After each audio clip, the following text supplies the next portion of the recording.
Hey there mga my love spices! Thank you so much for always staying here with me and the channel, babes. So before we start your reading mga babes, no reminders muna na hindi ito for everybody and of course, just pick up the messages you think are for you. At syempre, no, kung hindi niyo pa knows, no, ang mga links sa ating mga channels ay nasa description box, no? Kahit ano pang zodiac sign mo, welcome ka ron, no? Basta, just take only what resonates with you, okay? So, wala tayong gender as well, bi, laki, LGBT, cross-watchers, you can flip roles if you want. And at the end of the day, you always have your free will. Remember that. Nabubulol. So, yun nga na. Thank you so much, Archangel Michael, for being present here in this reading. This is for my Pisces. Tell me something about my Pisces, people, please. Tell me something about my Pisces. Archangel Michael, angels and spirit guides, thank you. Tell me something about Pisces, please. Pisces.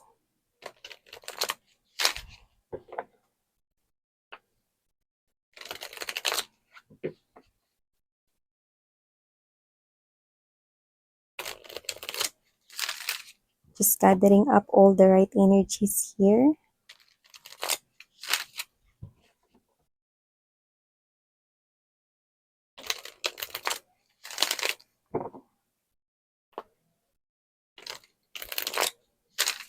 Okay, let's stop here at tingnan natin, no, ilatag natin ang mga mensahe here for you, Pisces. Okay? So, you have here this Chariot, Lovers. Oh, two major arcanas right off the bat. Also have here six of coins, pero I was about to say two, okay, of coins, okay? So, mamaya sabihin ko sa inyo kung anong ibig sabihin yan. Five of Cups, Hangman, Page of Swords present here. Wheel of Fortune right here. Yan. So, nakita ko rito, dalawa yung nakuha ko rito mensahe from this Eight of Coins energy, Pisces, Wheel of Fortune, and there's this. Definitely, person na nakilala mo, no, nung ikaw ay bata pa. Yan, no? Nung ikay bata pa. Yan. Kinanta mo ba yun minsan o tinula mo? No, yan, no? Kasi hindi ako makakanta ngayon, no? Kaya yung mga kanta na naririnig at na ano ko, tinutula ko lang muna ngayon mga babes, no? Kasi my throat is itching. So, yan. So, yun yung mga babes, no? Nakita ko rito na meron ditong nakilala kayo nung bata pa kayo, or baka kaklase nyo siya, kapitbahay nung bata pa kayo, childhood friend, whoever. Okay? Una na nakuha ko rito, Pisces, no? Meron ditong friend mo, or kakilala mo, kapitbahay, no? Matagal mo nakakilala. Yan. Pwedeng classmate mo, or whatever, classmate mo ng elementary, high school. Yan, no? So, college, no? Pwede ba sa mga bata ka pa nun, no? Alam mo naman yan. So, nakikita ko rito na itong person na to, no, is magbabalik siya sa buhay mo, no? At hindi bilang isang kaibigan, hindi bilang isang kapitbahay, hindi bilang isa rito, no, na kakilala mo lang, no? Or meron lang kayo rito nakaraan at kung ano yung status niyo noon, eh yun yung status na itutuloy niya ngayon. Like, hindi. Gusto niya rito, no, na level up ang inyo ritong status, no? So, kung ang katayuan ninyo noon sa buhay niya ay kaklase kayo, kapitbahay, kalaro, kaibigan, no? Nakikita ko that this person wants more. So, gusto niya ritong bumalik yung oras na muli ka niya ritong makita, pero yung status ninyo, level up. Yan. So, nakikita ko, no, na magiging mas expressive siya sa kanyang nararamdaman sa'yo. Pero alam mo, noon pa lang, crush ka na niya, type ka na talaga niya. Ikaw talaga yung nakikita niya ritong tipo ka niya, eh, no? Tipo ka niya talaga, eh, no? Sa isang babae or isang lalaki here. Yan, no? Eh, pero syempre, kagaya nga na sinabi ko sa inyo, mga bata pa kayo nun, no? At saka hindi ito yung klase ng energy, no, nataka sa school. Hindi siya nagkakating para maglaro ng Crossfire. Yan, no? Walang ganon. Or maglaro ng Dota. Hindi ko yung nakikita. So, yan. Yun yung unang mensaheng nakuha ko here. Yung second na mensaheng nakuha ko naman is meron ditong person, no, na I think hindi kayo rito magkababata or hindi mo siya nakilala nung bata ka pa. Pero puwedeng ito yung klase ng energy na na hindi naging kayo. 'Yan. Pero muntik na maging kayo. So, ibig sabihin puwedeng, nakukuha ko dito parang nakakakuha tayo dito ng first. So, puwedeng siya yung nakilala mo sa first mong naging trabaho, first na kumpanya na pinasukan mo nung grumaduate ka, may ganyan 'no. Or parang siguro siya yung first kiss mo pero hindi naman naging kayo. Paano yun 'no? Ay minsan may mga parang mga aksidente 'no, na parang kunwari madudulas tapos na-kiss ka niya, yung mga ganyan 'no. Pero puwedeng hindi nagkaaminan ng emosyon at feeling Pisces, 'yan 'no. So nakita ko rito na hindi mo siya naging ex, pero posibleng nag-holding hands kayo nun or puwedeng yun nga 'no, sa iba yes, posible yun 'no. Example ko lang naman yung kiss, pero sa iba posibleng first kiss mo siya, yung iba baka first love mo siya 'no, pero yun nga hindi naging kayo, muntik na 'no. Ngayon mabibigyan kayo ng pagkakataon ulit, kasi nakita ko rito ng reunion at, um, pagtatagpo, 'yan 'no, sa inyong dalawa, Pisces, ng kung sino man 'yan, 'yan. And also nakita ko rito Pisces 'no, na meron ka ritong 'yan kagaya nga ng sinabi ko sa inyo kanina, okey? Na-mention ko yung two of coins kanina kahit na six of coins ito. Lumabas kasi sa inyo rito yung Chariot at Lovers, meaning meron ka ritong options when it comes to love. May tao rito, dalawang tao na dadating sa buhay mo, puwedeng siya yung isa at may isa pa.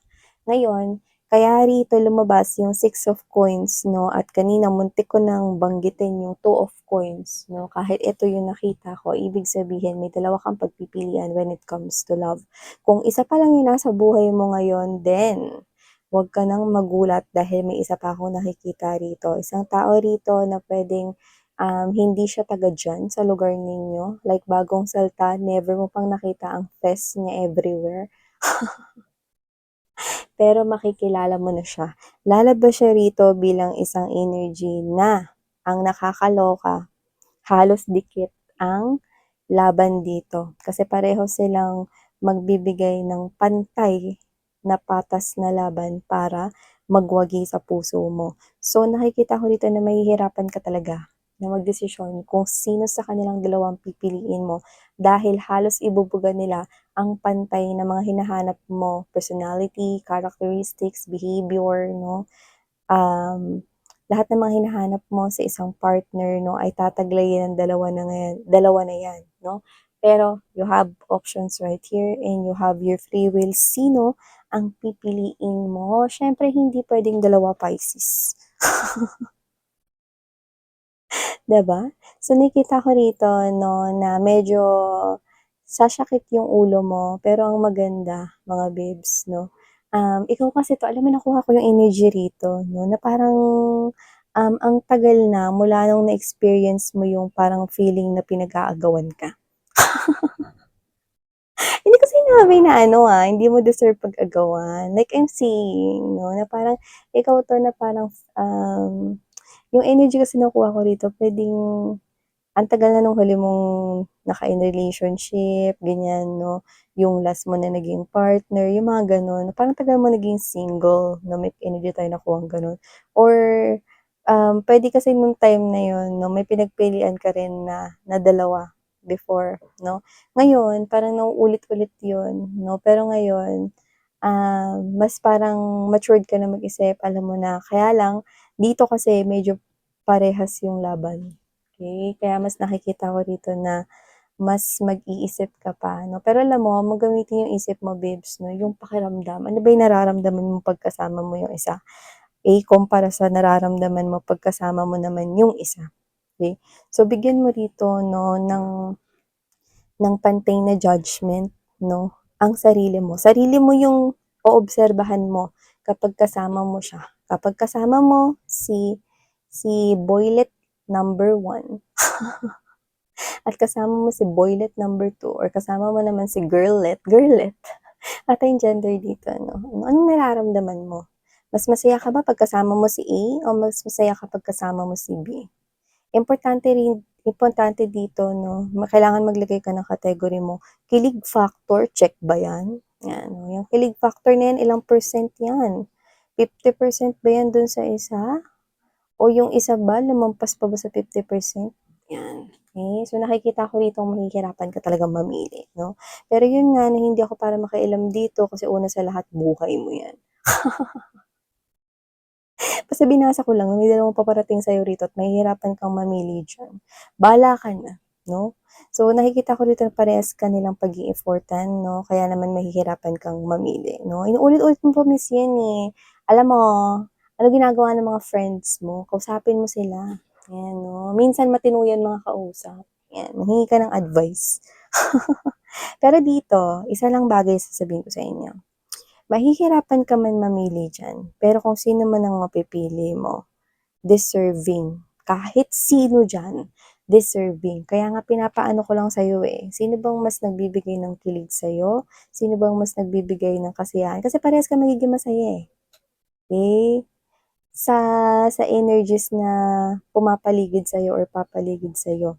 Kailangan mo lang talaga ritong i-analyze yung sarili mo 'no, how do you feel, 'di ba? Kapag kasama mo sila, 'di ba? Assess it really well. So, nakikita ko rin dito na meron ditong nag-o-observe sa'yo, okey. At eto ha, gusto niya rito na makipag-partner up sa'yo. Hindi ko alam kung walang kinalaman 'to sa love. So, hindi ko alam kung magpa-partner up pa siya rito sa'yo, collaboration sa business mo or business partner ba ito or, nakakita siya ng potential sa'yo. May kinalaman sa pera or trabaho, 'yan. So, puwedeng offer 'yun. Tinitingnan niya rito 'no, yung parang capacity mo or capability naman para sa iba 'no, na gawin 'tong job na 'to. Parang fit ka raw rito, Pisces, 'yan nakikita ko dito. So, nasa sa'yo 'yan kasi nakikita ko naman dito na parang dahil ang binibigay na energy nitong sinasabi ko sa inyo ay posibleng hindi mo siya kilala or parang kung sino man yung kung may reference man ito 'no, hindi naman kayo gano'n ka-close ng person na yun na puwedeng magbanggit 'no, or mag-introduce nitong kung sino man 'tong nag-oobserba na may kinalaman sa money rito, 'yan. So, I think, magga-gather ka ng enough na proof or documents, mga ganyan 'no, related to this one, 'yan. At nakikita ko rito 'no, na medyo yung iba nakaka-experience kayo meron kasi ditong parang matataas yung spiritual ninyo mga babes 'no, 'yan 'no. In short, parang malakas yung intuition ninyo, yung iba naman ang tawag kutob 'no, yung gut feelings ninyo 'yan 'no. So ngayon nakikita ko rito 'no na na dahil nga may eclipse tayo 'di ba? May eclipse tayo mga babes 'no, yung mga malalakas yung intuition diyan 'no, parang feeling ninyo mataas yung emosyon ninyo.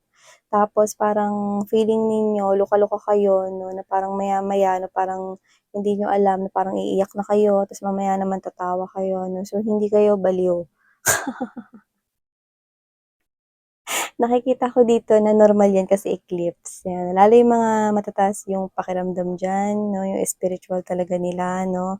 May eclipse kasi 'no, ayan 'no, kailan ba yung eclipse? Basta may exclipse. Nakalimutan ko yung eksaktong nagsimula yung eclipse, pero alam ko yung eclipse 'no, ay meron tayo niyan 'no. So, puwedeng kakatapos lang ng eclipse or malapit na siya, so nakikita ko yun, okey. Like eto totoong period na 'to, etong kinakausap ko kayo na 'to 'no, like dikit na dikit tayo sa eclipse, okey. Ngayon kung nakakaranas ka ng ganito na parang yung emosyon mo ay parang siso at parang nagwe-wave-wave diyan, wag kang mapraning. Hindi mo kailangan ng psychiatrist or psychologist 'no, kasi normal 'yan na flow ng emotions. At one of the perfect signs na sasabihin ko sa inyo, marami sa inyo na kaya niyo nararamdaman 'yan kasi meron din kasi ditong energy na iniisip at mas maiisip pa kayo ngayon na nagaganap ang eclipse. And that is the energy here of someone who lost you.